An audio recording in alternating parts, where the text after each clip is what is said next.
we talked about residential and commercial, but you guys also are specialists in the farm world and agriculture world. Is that correct? Our tool is the most used tool in the farm and ranch world for valuations. Nice.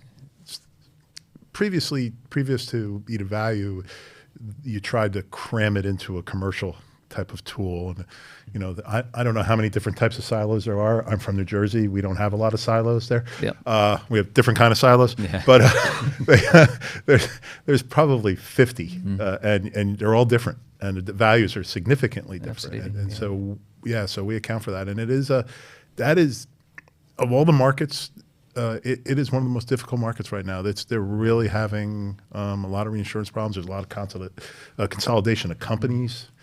People are going out. Companies are just going out, pulling up shop, because they're mostly these smaller, rural, local kind of mutuals, and they can't survive these reinsurance pressure right now. It's going on. They have no way, and it's not like they're the most robust economies either for these people they're writing. Yeah. So it's a real issue in the Midwest. Insurance in general is a real issue for these small farmers. I'll throw in a statistic because we're in that line, and this is completely wrong, but the scale is correct. So Wisconsin is a state where, so legally you could be a county mutual, but you couldn't operate outside that one county. You could set your company up to do that. You could be multiple counties, and then you could be statewide and whatever. And again, the numbers are incorrect, but the scale is good. So like 2 years ago, there were 488 county mutuals or 488 carriers in Wisconsin. Next year, there'll be like 120. And that happened in a 2-year span. And that happened because of reinsurance. That happened not because the reinsurance market said no. It's just that the market changed that drastically, that quickly, combined with the safe zone no longer being safe. And I think the other thing, which it also goes back to 5% interest on a safe investment hasn't happened. I don't know the last time 5% on a safe investment happened. I think when I was a kid. And so that plays into as well. There was free money floating around. If it wasn't one crisis, it was another crisis. So governments were just printing money, and you had 0% interest. Well, now you're fighting against a T-bill. Yeah. And that's a big fight. Yeah.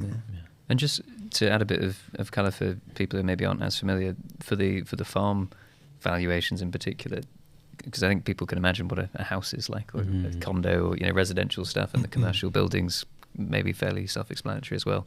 Are you doing, I don't know, grain towers and that type of thing? Absolutely, yeah. What are the typical grain silos, hay barns? They're all different types of barns.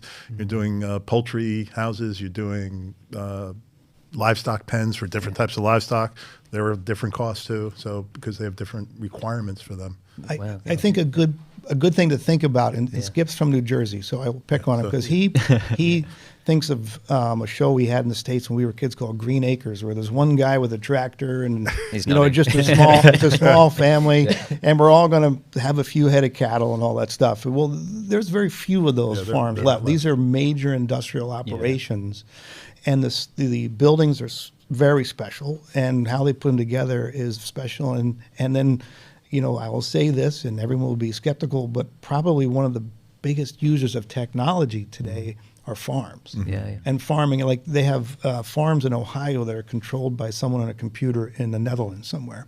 So, and they're laying eggs, and so they're feeding them, checking the eggs, doing all this stuff from thousands of miles away through a computer. And you think, well, that can't be right. But when it comes to alternate energy, when it comes to really kind of different risks you face, you probably see it on the farm first before you see it in the rest of the industry. So it's complex, but at the same time, it's also not a lot of premium. So you've got complex risks with a little bit of premium.